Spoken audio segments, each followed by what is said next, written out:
in Proverbs chapter 15, and today we're going to do what we spoke about last week. And it is something that you can do in the book of Proverbs, that the Proverbs are connected. There's a lot of connections that were there. And weeks ago, we showed from just chapter 10 how that was true.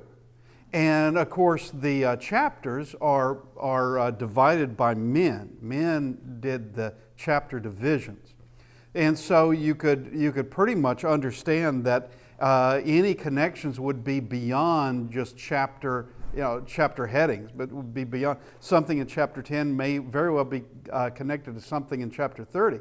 What we're going to do to begin with is we're going to connect 12 verses by topic from Proverbs 15:4.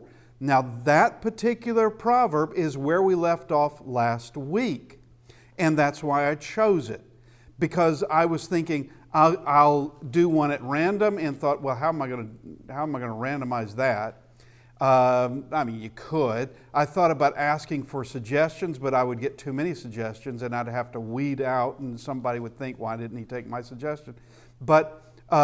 And so I thought, okay, well, we ended up on this verse last week, so we will do the connections from this verse. I could have taken the next verse, or the next verse, or the next verse.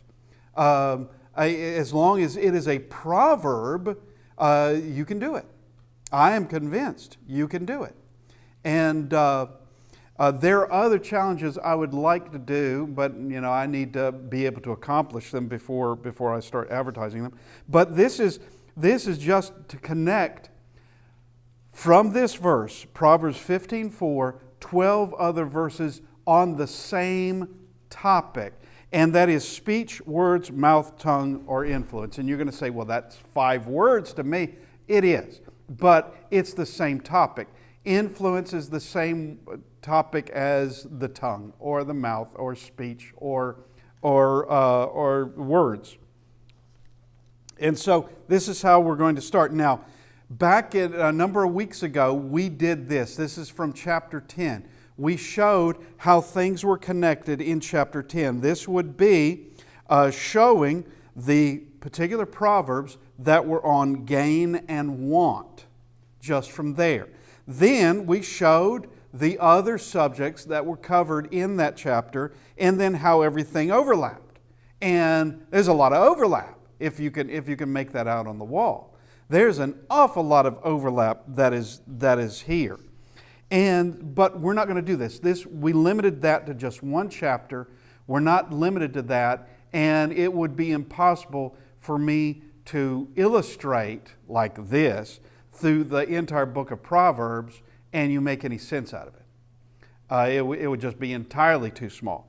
So this is what we're going to do. One topic only, and to begin with, we're going to think of this like a straight line. We're not leaving that topic.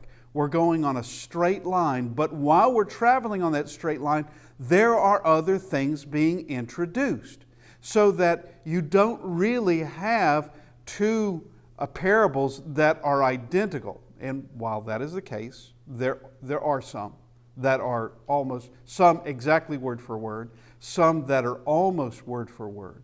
But what we're looking at is where it's going to be a variety of things that will come up. But we start with our starting point. All right, Proverbs 15:4. A wholesome tongue is a tree of life, but perverseness in it breaks the soul, or breaks the spirit. Okay, that's our first part in this. And just for the sake of discussion, I want you to see what directions we could go. Oh, we're not doing that yet, but we'll see in a bit how many directions we could go just from this verse, just from this proverb, the number of directions we can go. But we're not getting to that just yet. So our next, we're going 12 steps. We're going 12 proverbs from this proverb. And they're not necessarily in the same chapter, as this is Proverbs 6:12. A worthless person, a wicked man, walks with a perverse mouth. Okay, so that is going directly to that of speech, and also going back to this idea of perversity. Okay, the worthless person, a wicked man, walks with a perverse mouth. 8 and 13, the fear of the Lord is to hate evil, pride and arrogance and the evil way, and the perverse mouth I hate.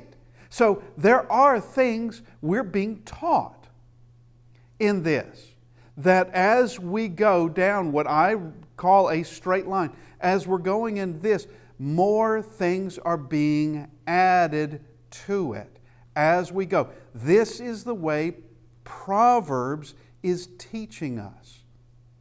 This is the way it's teaching us, that the fear of the Lord is to hate evil, pride and arrogance and the evil way, and this is God speaking, the perverse mouth I hate. He hates that. The fear of the Lord is to hate these things. He says He hates them, and He hates the perverse mouth. Now, 10 and verse 11. The mouth of the righteous is a well of life, but violence covers the mouth of the wicked. So this is very similar to 15:4, speaking about the tree of life. 15:4, the wholesome tongue is a tree of life. Now the mouth of the righteous is a well of life. It's saying the same thing, just different imagery in this. Now, something new has also been put into this. Violence covers the mouth of the wicked. Now, not everyone that we might classify as wicked, could we say that violence is something that they espouse, but you're definitely going to find it in that category. You're going to find it. You're not going to find it among the righteous. You will find it among the wicked. Now, truly, there are some that abhor violence. There are some that do. And there are some that say they do, but when it comes down to it, they actually don't. They say it, but no, they're really not against violence at all. When it benefits them or when it's someone they really do not like, yeah, they're gonna be all for violence, even if they don't do it themselves. And this is what we're talking about anyway, is someone who is influencing violence, someone who is a rebel rouser, someone who is speaking, trying to encourage others to into hatred. That's what we're talking about in this. Now, 14:3, in the mouth of a fool is a rod of pride, but the lips of the wise will preserve them. So, once again, we get it from a different angle. We get different information. A rod of pride is there in the mouth of a fool. That a fool is extremely proud of what they say and what they do and what they think, and they willingly let everyone know what it is that they think and the things they want to say. There is pride in that. We go to Proverbs 29:20. Do you see a man hasty in his words? There is more hope for a fool than for him. Now that's saying something.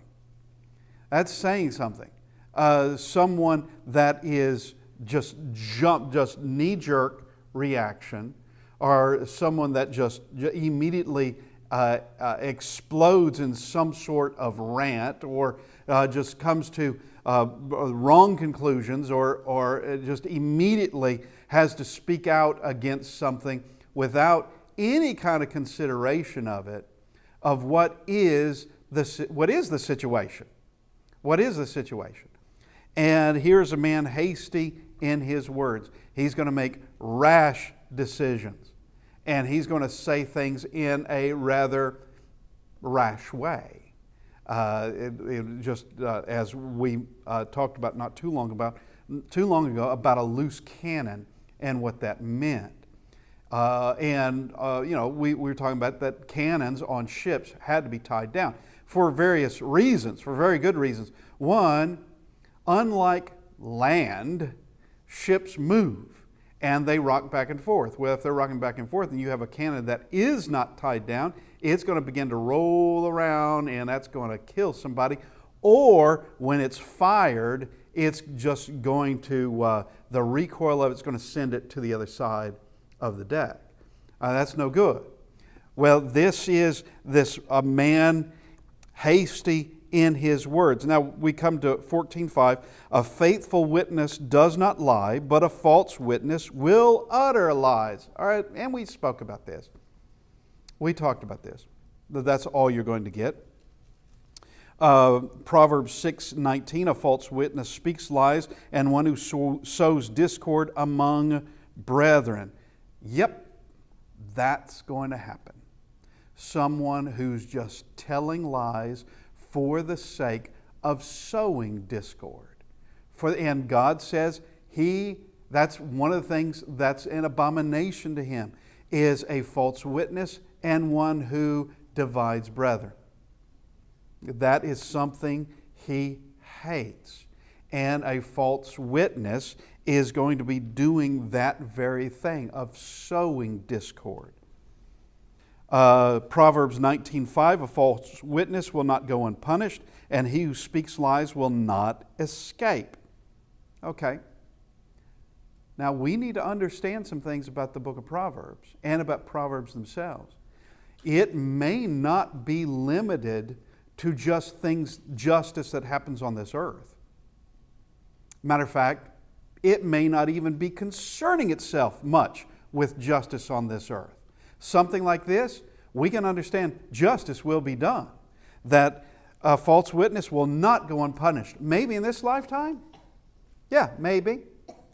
I'm sure there have been plenty who have been false witnesses, telling lies, other people becoming hurt or killed, executed, and that false witness goes unpunished.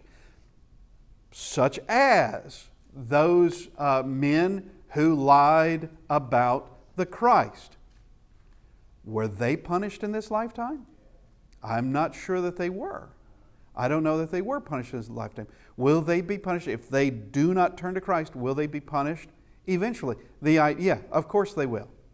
Matter of fact, one can know they're being punished right now, but not in we haven't gotten to the final judgment yet. They will be cast away for eternity. And he who speaks lies will not escape. 19:9, a false witness will not go unpunished, and he who speaks lies shall perish. Just different wording in it. The hypocrite with his mouth destroys his neighbor, but through knowledge the righteous will be delivered. Okay, so here just giving a little bit more information. And we've also thrown something else in here. Not calling a false witness, but now being called a hypocrite. The hypocrite with his mouth destroys his neighbor. What is a hypocrite? A hypocrite is someone who will condemn somebody for doing something that they themselves do just as well or more. They act all in sense. They act like they're on some kind of moral high horse, condemning somebody for what they themselves are also committing.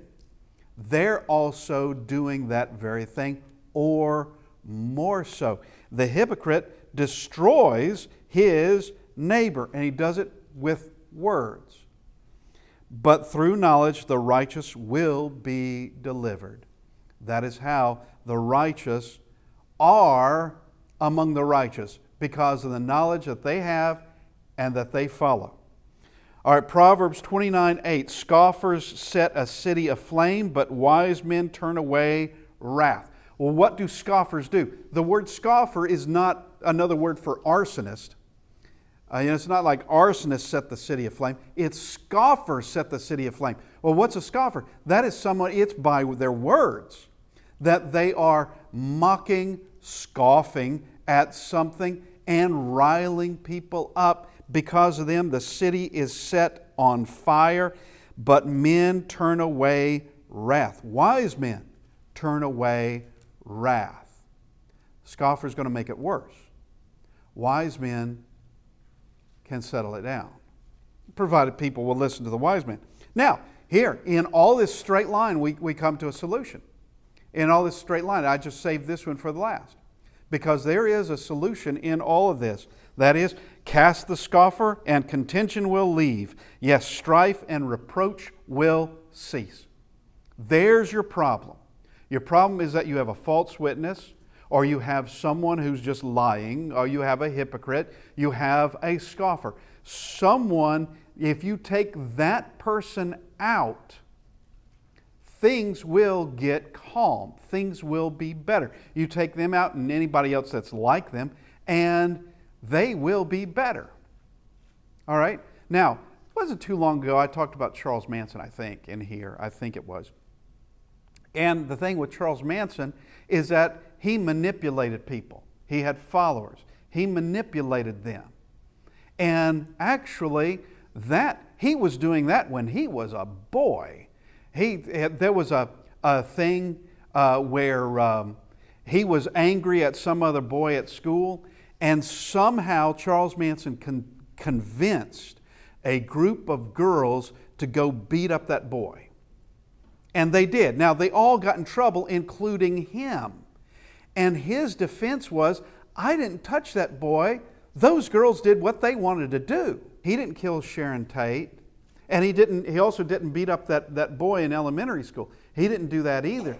But he manipulated somebody else to do it. Now you take someone like a Charles Manson out of that, they're not going to be doing that. It's not going to be entering into those girls' minds. They're not going to enter into their minds that they're going to go beat up that boy. It's not there. Or this probably, what became the Manson family probably would have never met each other anyway. But you take him out and everything kind of calms down. All right. How many murders from the Tate family, because there were some that didn't go to jail because they didn't commit murder.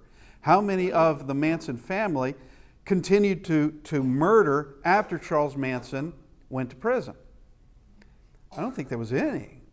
All right? And it just proves the point that you take out the one who's causing the problem, whether we call him a scoffer or that of a liar or some kind of master manipulator, you take him out and you're not going to have that problem anymore. So here we have the solution given to us. Now, just want to show that this applies to the fool, the false witness, the hypocrite, and the scoffers. Because all of this, we've seen these as being the subject in this. These have been like this, as we've been going through this line concerning evil influences, all of these have shown up. And I didn't even put the perverse person in here. I should have, because that's the perverseness. Talking about perverseness, you're talking about the perverse person. All right? So that's another one to add to this list. I'm just now thinking about it. But we now go back to our start, because now we are going to connect 25 verses from our starting point, which is 15:4, but we're going to progress through subjects. And I'll show you how we're going to do this. All right, we're going to follow a path of subjects. This is not a straight line.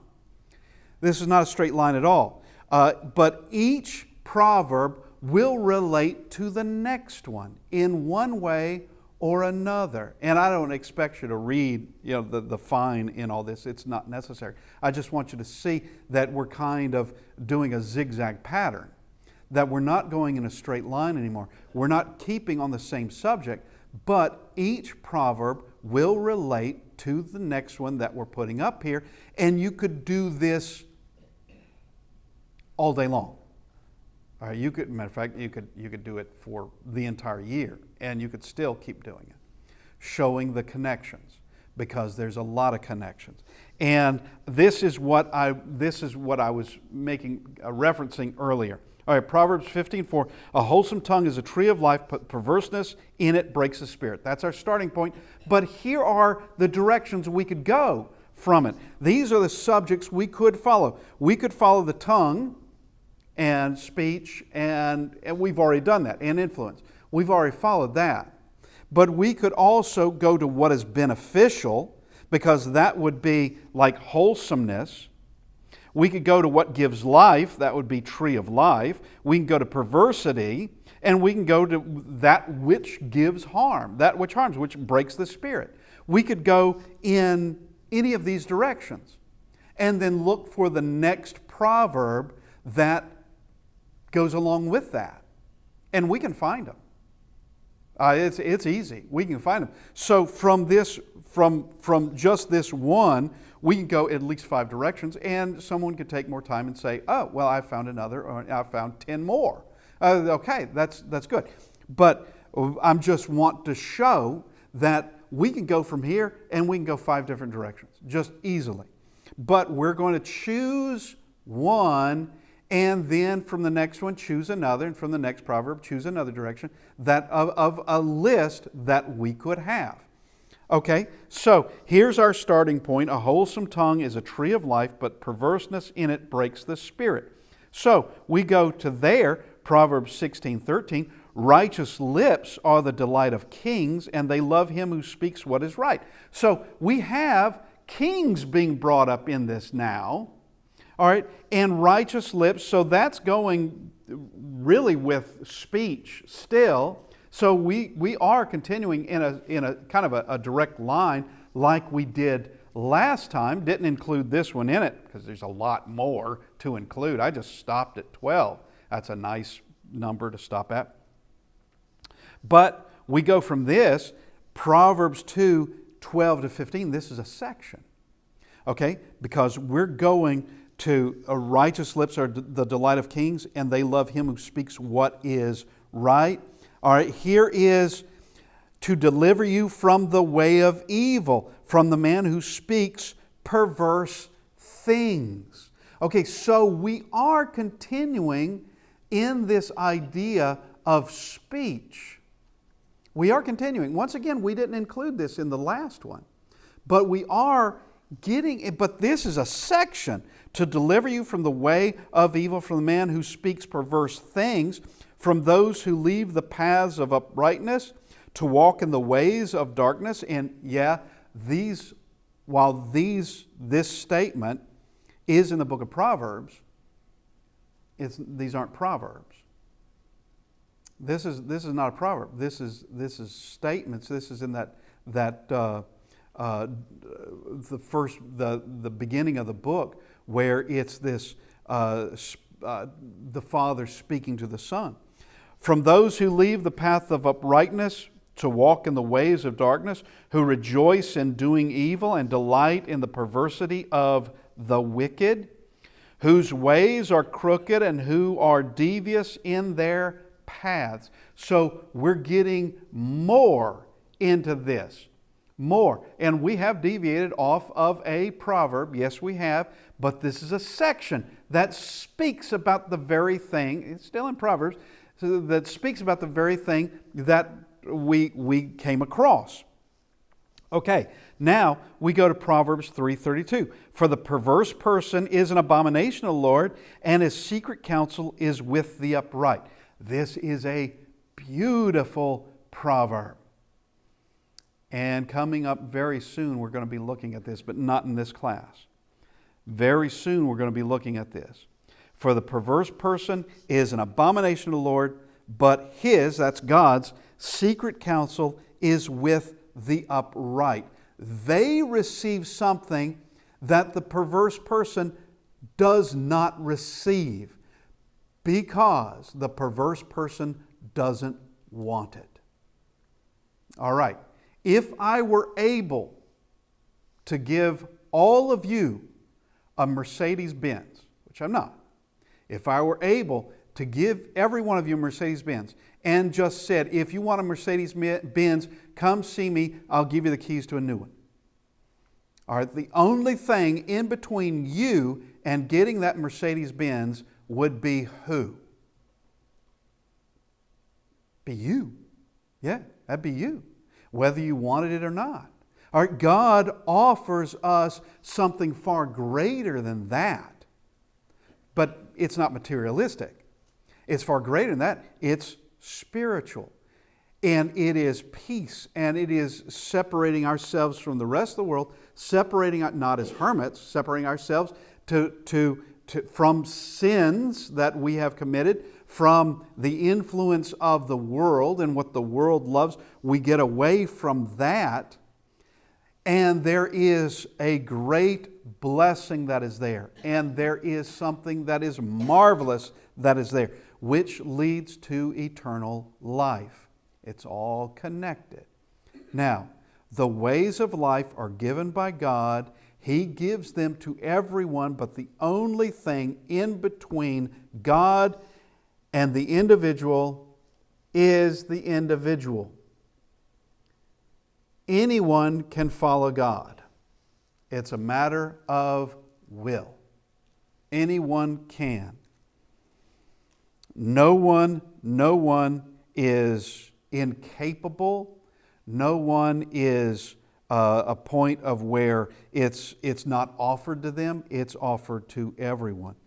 Proverbs 14:2, he who walks in his uprightness fears the Lord, but he who is perverse in his ways despises him. So we've already seen where God despises the perverse. Well, the perverse despise him. Which one came first? It's the individual that decided to become perverse, and in becoming perverse, hated God. Otherwise, they wouldn't have done that. They wouldn't have taken that step. And God hates them. Now, this is very different from like Luke 15 with the parable of the 100 sheep. One goes astray, and the shepherd goes to find that sheep. That sheep is not not out of rebellion, but something else has occurred.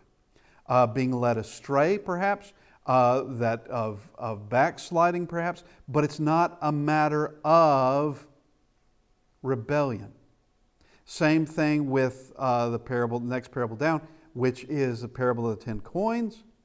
All right, the woman loses one of the coins and she sweeps everything to find that coin. She finds the coin.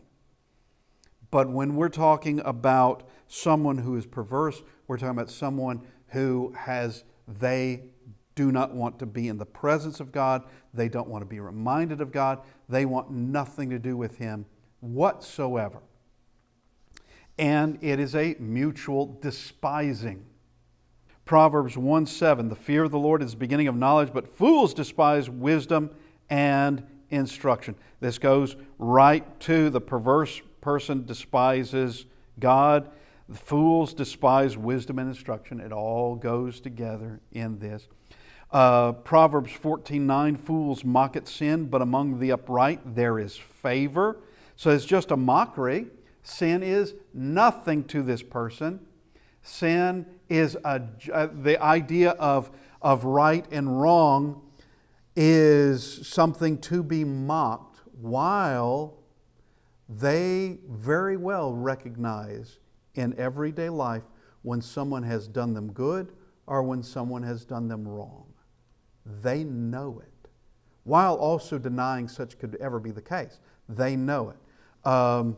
It's like with German philosopher Nietzsche, having a book of the genealogy of morals. That was one of his books. Beyond Good and Evil, that's another of his books. And it's a whole idea of there is no such thing as good and evil. But he couldn't explain why some things that he did still bothered him because he knew they were wrong. He couldn't explain it. He couldn't explain it at all. And he would also critique other things as being bad. Well, how can you do that? How can you say there's no such thing as good and bad, but this person over here is doing bad? How can you even say it? All right, you are being Nietzsche being a hypocrite, is what he's doing. Fools mock at sin, but among the upright there is favor. Proverbs 12:15, the way of the fool is right in his own eyes, but he who heeds counsel is wise. So you can't convince him he's not right. Do you see a man wise in his own eyes? There's more hope for a fool than for him. Now, in 12:15, it says a fool will do that. Now in this, you're looking at a man that he is absolutely convinced. He's a fool. Yeah, he's a fool. He's a deeper fool, I guess you could say. He's wise in his own eyes. The lazy man is wiser, 26:16. The lazy man is wiser in his own eyes than 7 men who can answer sensibly. You're not going to be able to convince him he's wrong. Proverbs 14:12, there's a way that seems right to a man, but its end is the way of death. Okay, and you notice that we have drifted away from our original subject of speech. We've drifted away, but every one of them relates to the next, one way or another. 30 and verse 20. This is the way of an adulterous woman. She wipes her mouth and says, I have done no wickedness. Well, there's a way that seems right, and you have that of a man wise in his own eyes. Well, that's exactly what this adulteress is. She says, I've done no wrong whatsoever, destroying her family and the family of others. Yeah, she's done no wickedness. Yes, she has. Indeed, she has. But she doesn't see it. She doesn't understand it. As she's appear to be oblivious to it. Proverbs 14:1, the wise woman builds her house, but the foolish pulls it down with her hands. 2:16 and 19, this is another section. And this is concerning the adulterous woman. We won't be getting to that just yet. To deliver you from the immoral woman to deliver you from the immoral woman, from the seductress who flatters with her words, who forsakes the companion of her youth and forgets the covenant of her God. For her house leads down to death and her path to the dead. Now, verse 19, none who go to her return, nor do they regain the paths of life. So here's concerning that adulteress. Here's to keep you from that. Because this is going to be fatal. It is poison. It's toxic. Stay away altogether. This, Proverbs 7:7, this concerns that young man who's taken by the adulteress. Yeah, this one we're not getting to the adulteress in this one. And I saw among the simple, I perceived among the youths, a man devoid of understanding. If we continued on, we'd see that she meets him in the street. She was waiting for him, and we discussed that back when we were in chapter 7, that I doubt she even knew his name. But she knew what she was looking for. She knew who she could probably influence. And she's waiting for him, and we see he's simple, he's young, and he's devoid of understanding. And that's exactly what Solomon is trying to get his son from becoming. Do not be simple. Do not be devoid of understanding. All right, Proverbs 14:15. The simple believes every word, but the prudent considers well his steps. So you have the simple, they'll believe anything. The naive, they'll believe. The gullible, yeah. It was a very funny joke. We were at somebody's house, and we had never been at that house, and nor did the fellow who said this. I don't know why he said it. It was just out of the blue. And he looked up at the ceiling and he said, someone wrote the word gullible on the ceiling. Knowing that if anybody looked up, yep. Fortunately, I didn't look up. No. Actually, I don't think anybody looked up. But it was just a funny thing. But the simple believes every word, but the prudent considers well his steps. All right, do I think this is right or wrong? And this is something that can come right into the church, of where someone brings something in, such as we see in the book of Galatians. That there is a teaching that came into the churches of the Galatians. It was new. They had never heard it before, and it was undermining their faith. Do you believe it or not? That's a good question. If it's the truth, you're going to want to believe it. But what if it's a lie? Then you want to get rid of that. What if it's a lie? Well, it turns out it was a lie. What if it's a lie? What if it's false doctrine? Well, you want to be rid of that. But the simple is just going to follow. Just going to follow. Oh, well, I didn't know that. Okay, well, all right, we'll just change courses and do this instead. But the prudent is going to consider, put it to the test. Ask some questions. Don't just fall for it hook, line, and sinker. The prudent is going to take a little more time knowing that this decision could be bigger than what I think it is. This decision needs a little bit of consideration. Proverbs 22:3, the prudent man foresees evil and hides himself, but the simple pass on and are punished. This is just a few, a couple of weeks, 3 weeks, I can't remember now, but we were talking about bear traps. If you were walking in the wood and you saw a bear trap, you'd know what it was. You would not stick your foot in it. All right, nor would you put your hand down to pick up raw meat. All right, or even if it was a candy bar, you wouldn't put your hand in there to pick up the candy bar because you'd understand, oh, that's a bear trap.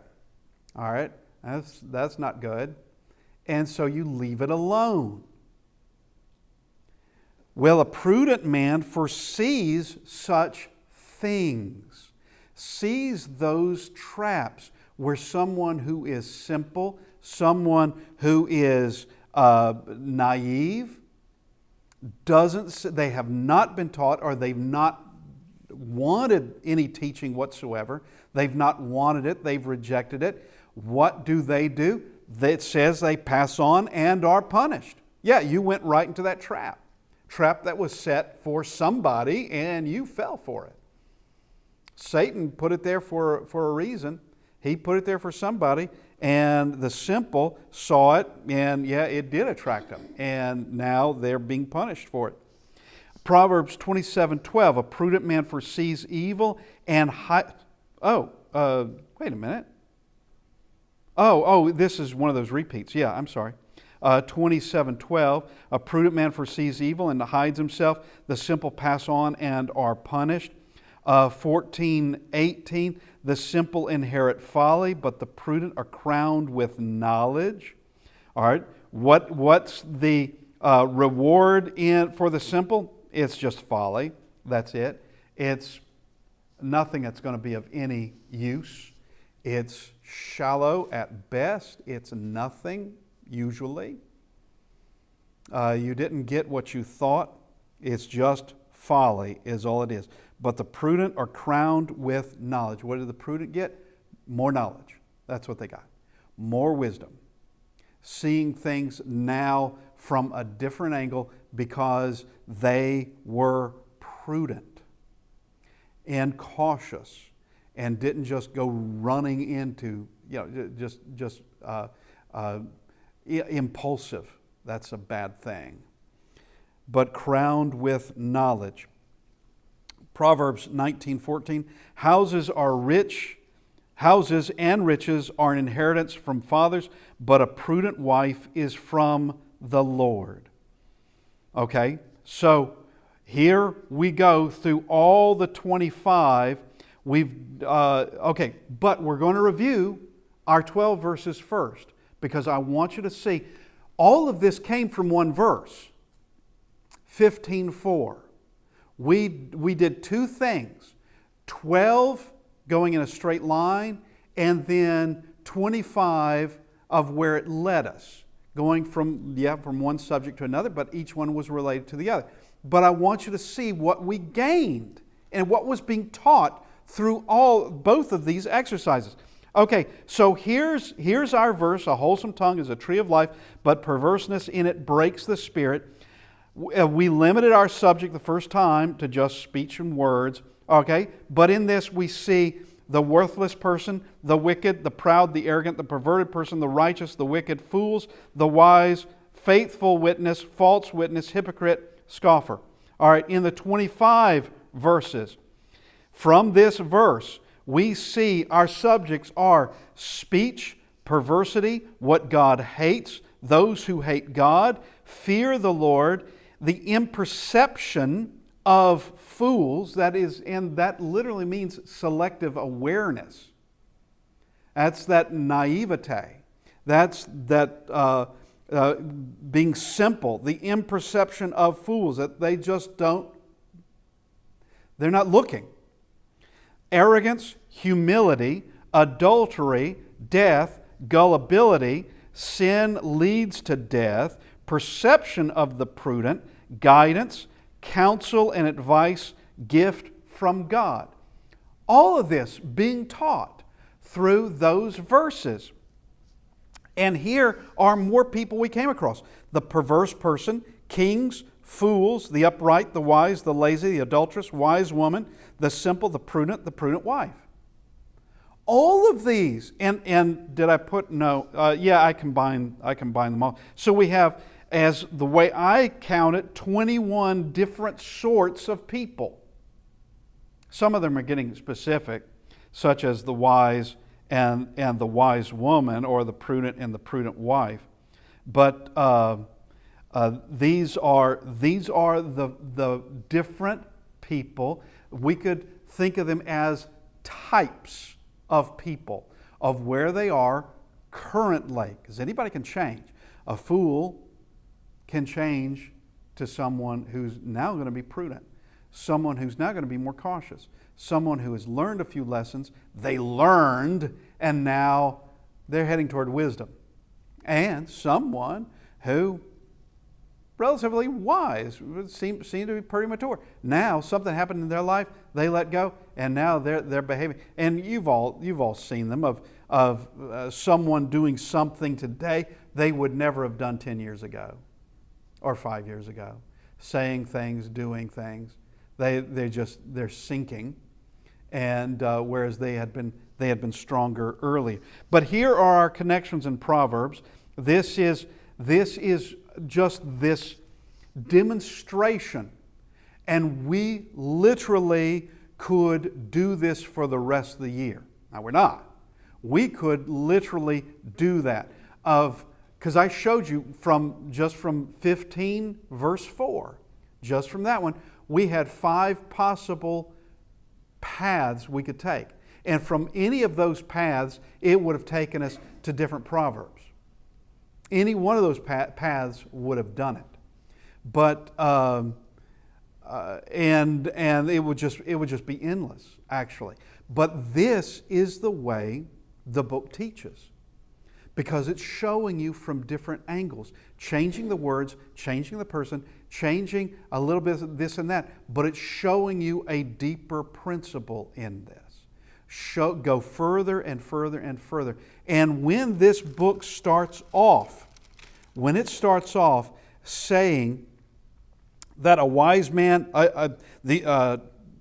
to the young man knowledge and discretion, beginning that verse, to give prudence to the simple, to the young man knowledge and discretion, a wise man will hear and increase learning, and a man of understanding will attain wise counsel. To understand a proverb and an enigma, the words of the wise and their riddles, yes, it's expert in it. It is expert in it. And that is big talk. That is big talk. Can it do it? And the answer to that is yes. And I'm in chapter 1, verse 3 now. To receive the instruction of wisdom, notice these 3 big words, aside from wisdom: justice, judgment, and equity. This is where you learn it. This is where you learn it. Now the rest of the Bible you're going to learn it from there too.